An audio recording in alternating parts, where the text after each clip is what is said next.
Right, we're really excited in this house today because we've got some of the most seasonal oranges you can get. Now, Amelia, look down here. These are Seville oranges. They're absolutely fantastic, and we're going to use them to create something absolutely magical. But, Will, can you tell me anything about Sevilles? I think they were grown in Seville. They were? Where's Seville? Spain. Yay! Spain. Spanish oranges. They're actually first grown in the 12th century, believe it or not. And the Spaniards spread them all around in Brazil. They even came to Scotland and into England as well. And you can only get them in December. Go on. Are they oranges? Are they blood oranges? They're blood oranges. You can only get them between December and the latter part of January. So they're just about to go out of season. Now, we've sold, Amelia, I reckon we've sold nearly 2 ton of these over the past three or 4 weeks with people buying and making marmalade. So because they're going to run out of season, you've got to buy them. Now, if you don't want to make all your marmalade now, what you can do is actually freeze the oranges whole and then make marmalade in June, July, August, September, whenever. That's a good top tip, isn't it? December. November or December. Yeah, you could. Now, so we're going to learn how to make, what we're doing, Will, what we're going to learn how to make? Marmalade. We're going to learn how to make marmalade. So I've only ever done this once. My dad left us a massive marmalade pan and a marmalade recipe, and I've got memories of going home, Will, and walking in and my daddy were making marmalade and the house stunk of oranges. So this is what we're going to do today. We're going to recreate history. But before we do, we've got another seasonal orange down here. This is called, what's this called, Will? Blood orange. This is called a blood orange. Now these are from Sicily. And the red inside. Shh, stop stealing the show. These are grown in Sicily. Again, these are pretty seasonal. These will be around till about April time. They are absolutely beautiful. Now inside, just like Will said, if we cut into them, they've got red flecks in there. And the colder the nights, can you see the juice, Amelia? Look at the juice, it's pink. The colder the nights, the redder the flesh as well. Ooh, do you want to have a lick of that? Oh, they're really, don't you gonna have a lick? They're really nice. Amelia, what about you? You have a lick. Go on, have a squeeze of that. They're really, really tart. They're quite sour, but fruity at the same time. Now, these work really nice with rhubarb. There you see, they're nice. Nice in water, nice in gin. So, blood oranges are in season now on mydeliFresh.com. You can order them by each, and they are absolutely brilliant. So, to make marmalade, there's 4 ingredients actually. We've got, right, we've got 4 ingredients. So we've got Seville oranges, which are here. So we've got a kilo of Seville oranges. That's, how many oranges is that? Will you count them up? We've 9 oranges. We've got 1.5 kilos of granulated sugar. That's a lot of sugar. Look at that sugar. And then we've got 2.8 litres of cold water in 3 little jars. And then we've got some preserving jars, which we're going to put the marmalade in. Now look at that, that's a massive jar. We're going to put that in. Now these have got to be sterile, so we're going to do that later on. Can I try something? What are you doing? With the sugar. What? Don't just eat the sugar. You get it. What? Oh, with your finger. All right, okay. Now we're not cheating. We're not cheating actually, but we are going to use a thermometer. You don't have to. There's classical ways to get it to set. Is that really mental? But we are going to use a sugar thermometer. Oh, and some lemons. You need a lemon as well. And my hand. So there's loads of different ways to make marmalade, but this is my dad's way, so we're going to do it that way. So it's really easy to do. Some ways boil the oranges whole, some cut them up, some put them in the food processor with them, blitz them. But we're not going to do that. So what we're going to do is cut all the Sevilles in half, and then we're going to squeeze all the juice out, but retain the pips. So you can see the Sevilles have got lots and lots of pips. Lots of seeds in there. Now the seeds actually they hold the pectin, which helps the marmalade set.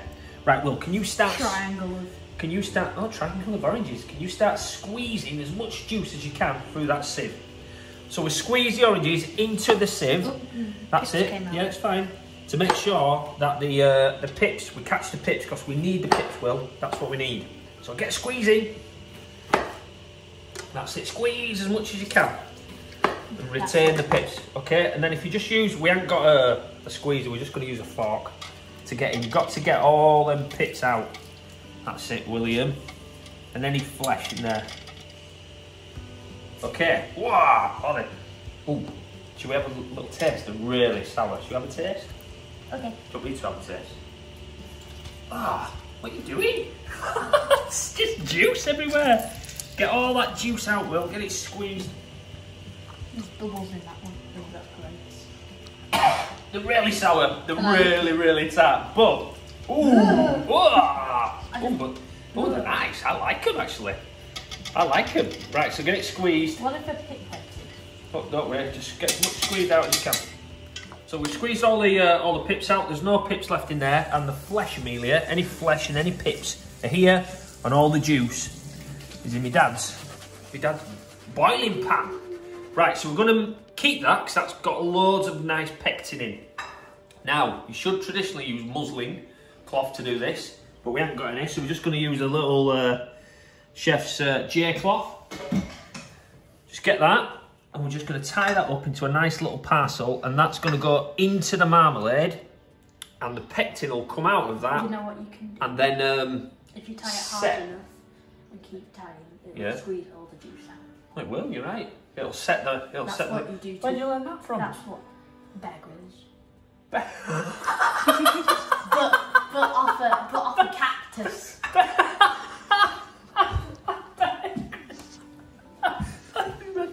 Right, so we've got the juice, Will. Now we're going to shred. We're going to shred the peel. So, now my wrist's really hurting, so this is going to be a little bit... I don't think so, because this is... I'll get smaller. This is really... We're going to really quite thinly shred the peel up.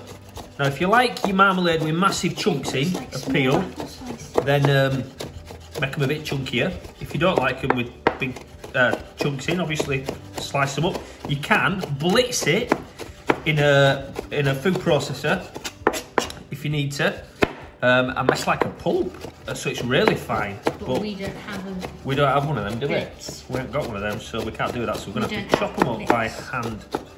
Now, be showing everybody your tool belt, Will. My tool belt. Come around here so everyone can see your tool belt. Look at your tool belt. It's all ready for any action in the kitchen. He's got his wooden spoon, his rubber brushes, and I reckon real chefs should have this. Well, we do have a tool belt. Well, we don't have a tool belt. Well, we have them in. We have what we call spoon pots. We put stuff in pots with. Yes, so like stationery. Yeah, exactly. Everything's ready just to get what yes, we need. but it would be easier if you have it in a belt. It would, but anyway, right. So just reading my daddy's recipe, Will. Once you've sliced the oranges, sorry, we've got to ensure that I can't do that. My wrist is absolutely killing me. I don't know what I've done. Roll your lemons like this to get them juicy. Now, Will, squeeze in the lemons in there if you can. Can you squeeze them lemons, the juice? So if you squeeze, I don't know why it's done this, but it says make sure you squeeze the lemons after you've finished slicing the oranges. So there might be some chemical reaction or something. I have no idea. But let's just follow the recipe. So, oh, look at my hand, you're doing it on my hands. Lemon juice. 2 lemons squeeze in there. Okay, are you done? Oh, do you want to squeeze that bit in there? And then we'll put all the, don't lick it. Then we'll put all the zest in the pan as well. Oh, watch out, I'm coming in. That's it. Okay, have you done? Right, good. Right, can you put that sieve in there? Okay, so Seville orange juice, then the juice of 2 lemons, then all the zest in the pan. And then, Will, can you get that water, 2 litres, 2.8 litres of water. That's not too okay, so let's pour all that in there. Litres. Yeah, but I didn't have a big enough jug for it all. So pour all that in there. And then that other jug, Will, do you want to get that? That one? Can I drink it? No, it's to go in here. So pour that in there. So lemon juice, orange juice, 2.8 litres of water, and the rind and the pith of the oranges. And then, Will, do you want to get that little pouch that we've done? And then pop that little pouch in as well. So that's got all the pips and any kind of juice, any kind of flesh from the inside of the oranges. And then, William, we're going to boil this for about 2 hours until the peel becomes soft and, what's that word, Amelia? Juicy. What? Translucent. Here we go. So we're boiling. So we'll slip that down a little bit. And we'll simmer that for 2 hours. Oh, it smells beautiful already. Wow. Milo, what do you think? What do you think? Huh. So there's that little blue cloth. Ooh, the steam. So what we've got to do, it's really important that we squeeze all the pectin out of this little parcel. So we'll just pop that on that plate there. We'll let it cool down and we'll squeeze it back into the marmalade. So once you've squeezed everything out of the blue cloth or the muslin cloth, and you can't get any more out of it, that can just go into the bin and be discarded. Now's the time to add the sugar. So 1.5 kilo of sugar, in it goes. It feels like a lot. Wow, feels like a lot. And then we just got to really gently dissolve the sugar. So once it's all completely dissolved, and we can feel no sugar in the bottom of there, we'll then turn the heat up and we've got to boil it rapidly. So this is where we need the sugar thermometer. So just stir that round up. Oh yes, that feels awesome.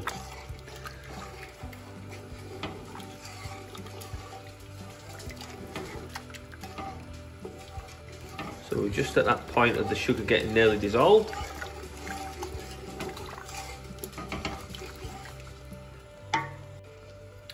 So sugar thermometer goes in, and on our sugar thermometer it says jam, 105 degrees. Turn that heat up and we're going to boil that until it gets 105. Now there's another way of setting it actually. If you haven't got a thermometer, you can use a cold plate. Don't really want to put the camera in a red hot pan of boiling sugar, but you can see there we're at 80. Can you see? We're at 80 degrees. We've got another, it's going up rapidly. It's now sterile, which is good. Look at that. Ooh, it hasn't even started boiling yet, but we're going up. It'll start soon. Look how quick it's going up. This is exciting. Here we go, we're off. 100 degrees now.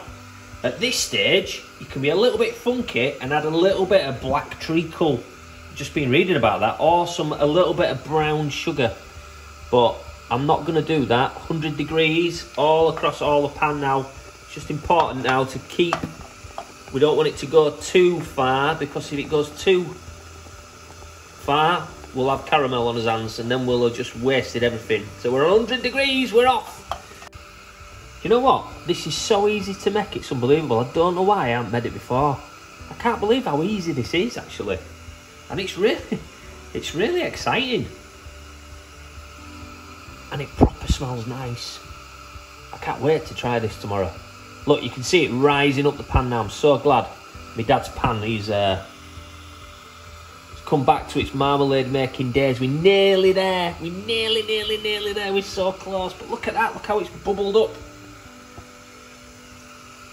I am going to have to turn the camera off to do this though, because I don't want to drop the camera in. Oh, we're so close. We're so close.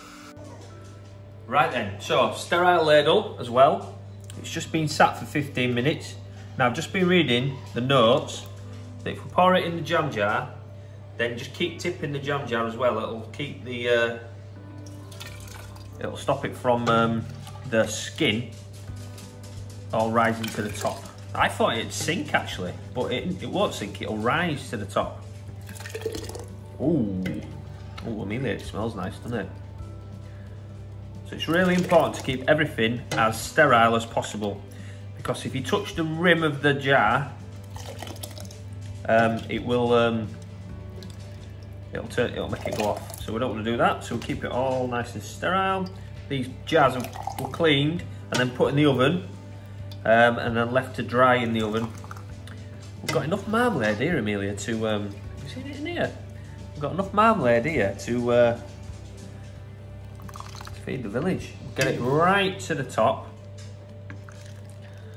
close to the top as possible. So, little parchment lid, close it, and then because that's warm, ooh, it's absolutely red hot. Ooh, there's a bit on the side there.